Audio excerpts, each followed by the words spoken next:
Kebijakan pemberlakuan pembatasan kendaraan berdasarkan plat nomor ganjil genap yang tertuang dalam Surat Keputusan Gubernur Nomor 445/KPTS/Dishub/2021 dengan dalih dapat menekan angka penyebaran COVID-19 dari mobilitas masyarakat menuai polemik di tengah masyarakat. Bahkan pengamat politik Sumsel Bagindo Togar juga turut angkat bicara menanggapi kebijakan ini. Ia mengungkapkan bahwa Pemprov Sumsel saat ini gagal memahami permasalahan yang harus diatasi. Ditambah lagi kebijakan ganjil genap tersebut dirasa hambar dan tidak substansi untuk di Sumatera Selatan. Ya menurut saya itu keputusan yang cenderung sangat tidak efektif lah. Kenapa?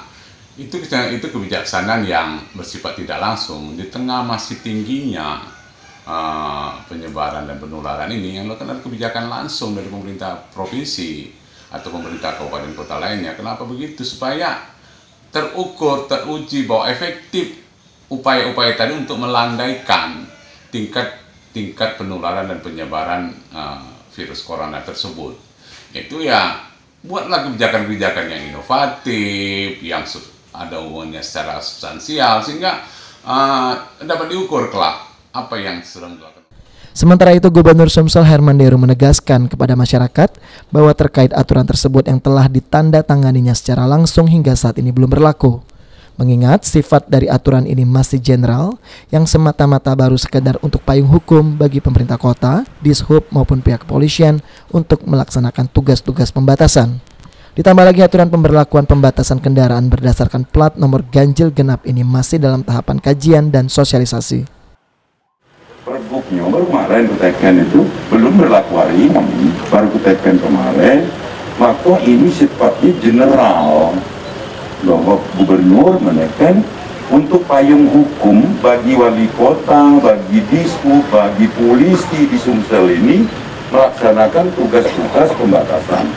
Payung hukumnya ialah SK Gubernur, surat ketetapan gubernur. Jadi untuk di Palembang misalnya pada jam tertentu harinya apa, kaget di teknisnya diatur oleh Dirlantas sama Dishub. Tidak serta-merta kutekan langsung diberlakukan. Orang undang-undang saja perlu PP.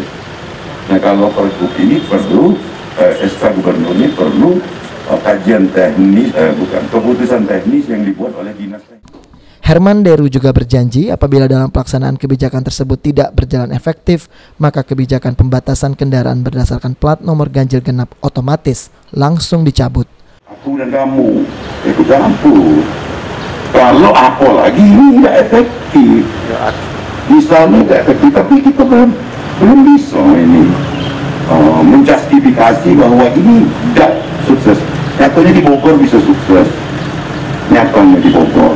Nah, dan tidak semua ruas, tidak kalau ruas, tidak semua ruas ganjil genap aja sibuk yang dekat air mancur itu membuat plat nomor baru ya.